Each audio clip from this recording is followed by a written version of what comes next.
Assalamualaikum warahmatullahi wabarakatuh. Salam budaya, salam sejahtera buat kita semua.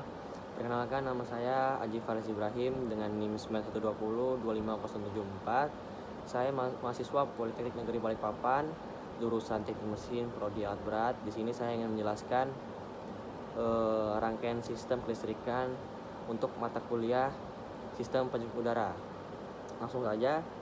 Sumber dan jalur kontrol itu ada 3. Yang pertama LPS, yang kedua HPS, dan yang ketiga itu TS. Nah, yang pertama itu LPS atau Low Pressure Switch, dan yang kedua itu HPS atau High Pressure Switch, dan yang TS itu termostat.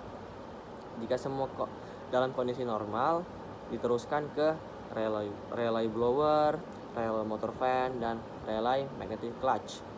Dan fungsi masing-masing komponen ini, yang pertama itu LPS low atau low pressure switch, berfungsi melindungi kompresor bila tekanan freon terlalu rendah. Nah, jika freon habis atau tekanan rendah, yang terjadi itu saklar terbuka, arus terputus, dan kompresor AC mati. Tujuan agar kompresor tidak rusak karena kekurangan pelumas. Dan yang kedua itu HPS atau High Pressure Switch, melindungi sistem saat tekanan terlalu tinggi. Nah, jika tekanan tinggi, saklar itu membuka, magnetic clutch mati, dan kompresor berhenti.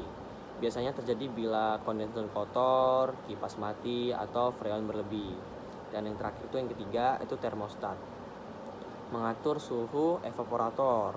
Saat evaporator dingin sesuai setting, yang terjadi itu termostat terbuka dan kompresor itu mati atau off. Dan saat suhu naik, termostat menutup lagi dan kompresor on kembali. Ini sebab kompresor AC hidup mati secara otomatis. Nah, cara kerja relay. Diagram menunjukkan relay dengan terminal standar yaitu 30. Aslinya itu sumber Asus, 85 dan 86 itu kumparan relay, dan 87 itu output.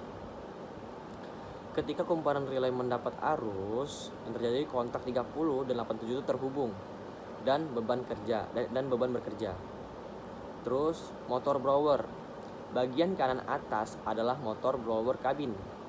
Saat saklar blower diaktifkan, yang terjadi itu relay blower aktif, arus mengalir ke motor blower, dan yang terakhir blower meniup udara melalui evaporator. Kecepatan blower diatur oleh resistor atau switch blower. Selanjutnya motor fan radiator atau kondensor. Relay tengah mengontrol motor fan. Saat AC nyala atau on, yang terjadi itu relay fan aktif dan motor fan berputar. Fungsinya mendinginkan kondensor dan membantu menurunkan tekanan refrigeran.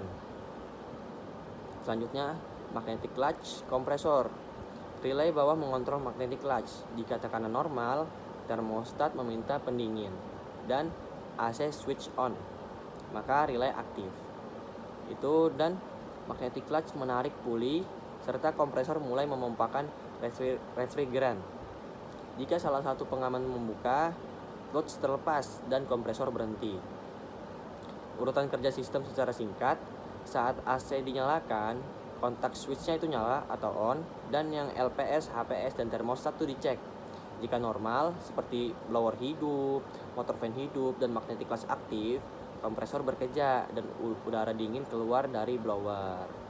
Saat suhu evaporator terlalu dingin, termostat itu membuka, clutch kompresor mati, dan blower tetap hidup. Saat tekanan freon abnormal, yang terjadi LPS atau HPS itu membuka, kompresor berhenti, dan sistem terlindungi. Inti fungsi sistem, AC hanya bekerja saat kondisi aman, tekanan refrigeran tetap normal, evaporator tidak membeku, dan kompresor tidak cepat rusak. Kurang lebihnya mohon maaf. Assalamualaikum warahmatullahi wabarakatuh.